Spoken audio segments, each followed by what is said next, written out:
Olá, meus amigos e amigas. Meu abraço a você, Deus te abençoe.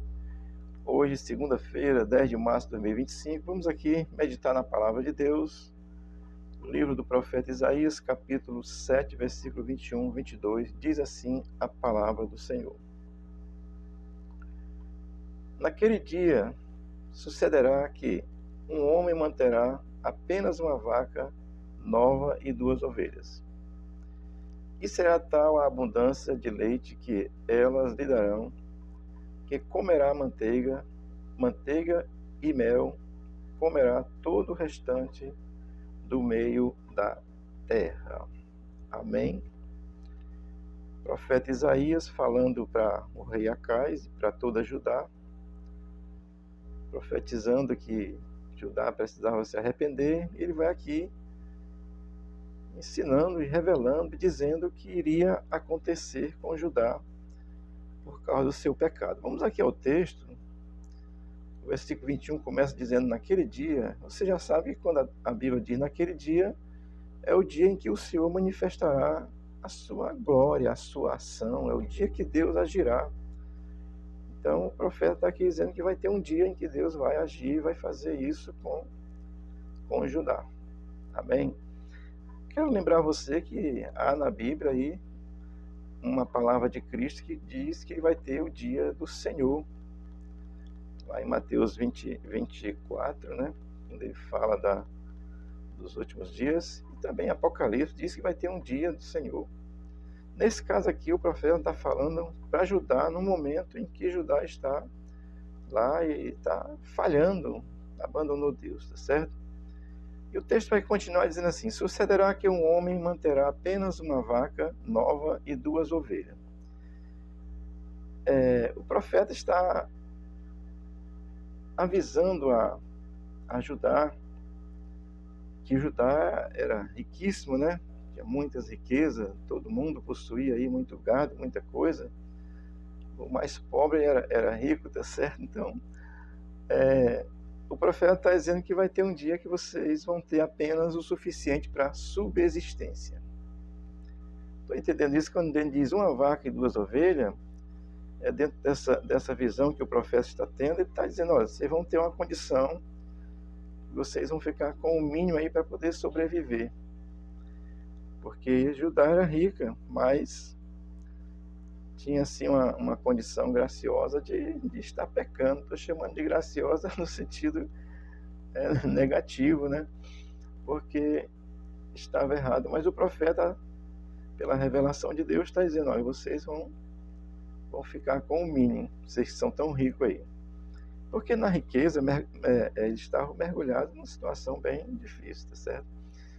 Então aqui nós aprendemos que, quero lhe ensinar isso, porque eu aprendo com isso aqui nesse texto, é que mesmo no mínimo, se Deus estiver sustentando, a coisa vai ser abundante.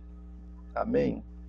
Jesus diz lá no capítulo 10 de João, versículo 10, se eu não estiver errado também com o versículo, tá certo? Ele diz que o diabo veio para matar, roubar e destruir, e ele diz, eu vim, porém, para que tenham vida e vida em abundância. No caso aqui, a vida em abundância é a vida com Deus e na presença de Deus, não é a questão da riqueza em si, tá certo? No contexto de Judá era riquíssimo, mas Judá estava aí num pecado terrível que tinha abandonado Deus. Mas o que é interessante é que, mesmo nessa condição de pecado, Deus fala através do profeta que vai trazer um juízo, porque nos versículos anteriores nós entendemos isso, já vem falando, mas aqui ele diz que vocês vão ficar com o mínimo no lugar da riqueza de vocês, tá certo? Aí o versículo 22 vai dizer assim, e será tal a abundância de leite que elas lhe darão.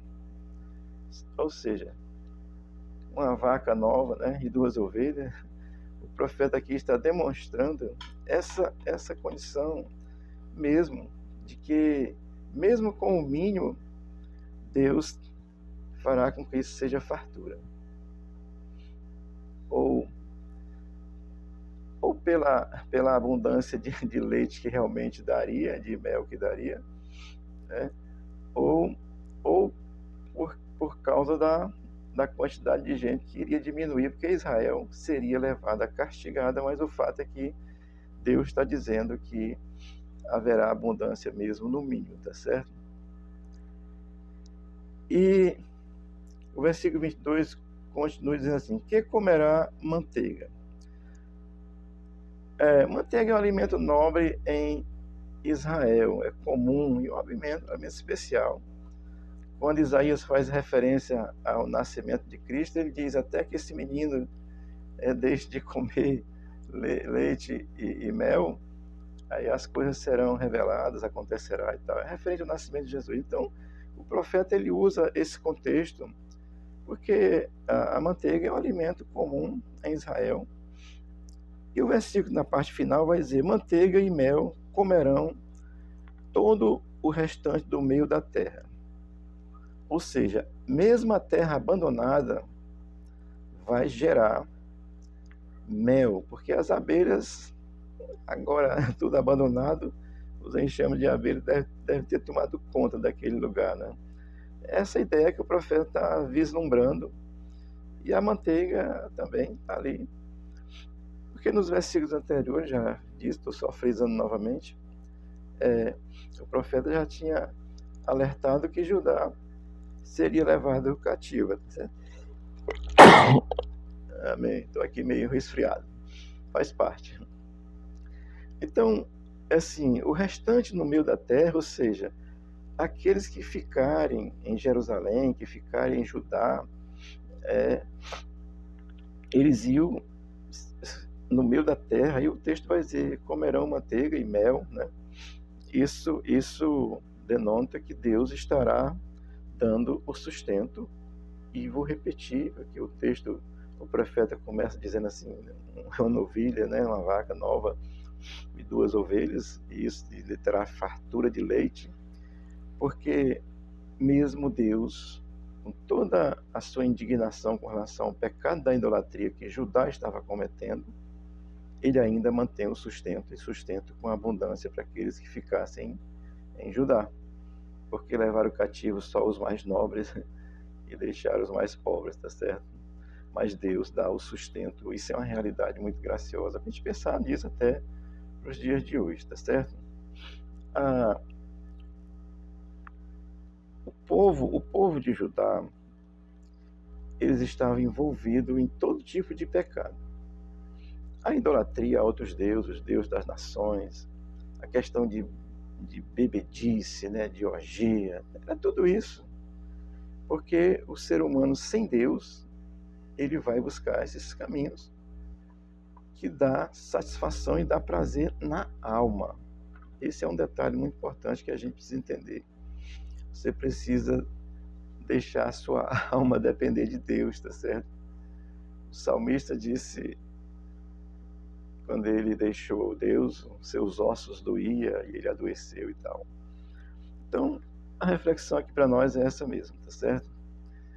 O povo de Judá havia deixado Deus, estava aí vivendo dissolutamente, vivendo do jeito que, como diz o ditado, do jeito que o diabo gosta, tá certo? Isso é um ditado popular, tá certo? Então, Deus disse: olha, vocês vão ficar sem nada, mas mesmo assim vão ter sustento, tá certo? E o que é interessante, porque o texto me leva a pensar nisso, olha. Se eles estavam só bebendo, né, se divertindo, vamos dizer assim, na farra mesmo aí no nosso dito conhecido popular nosso aqui do Brasil, em orgias e bebendo com bebedeiras, e tudo isso, né? E aí Deus agora substitui isso por leite, por leite e mel. Vocês vão beber leite e mel agora. Eu quero pensar, isso aqui é a minha compreensão dentro do texto, porque Deus está querendo trazer a purificação, a santidade, além de leite e mel ser um alimento tradicional lá. Mas assim, Deus vai tirar o vinho aqui, não vão ter mais dinheiro para comprar a cana, não. A cana é aqui no Ceará, certo?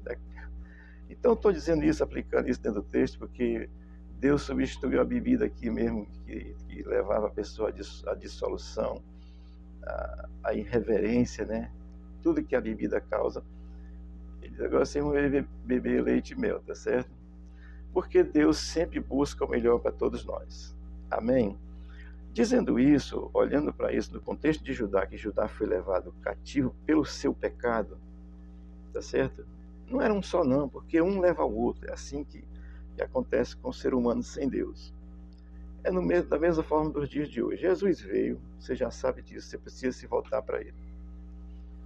Nós vimos aí na festa do carnaval, é carnal mesmo, carnaval, isso vem lá dos antigos, vou procurar aqui a definição certa para lhe dizer, mas é a festa da carne, da imoralidade, da perversão. As pessoas estão aí dissolutamente. E Deus agora disse para Judá, que estava vivendo dissoluto naquele contexto, vocês vão tomar agora leite e mel no lugar da bebida, tá certo?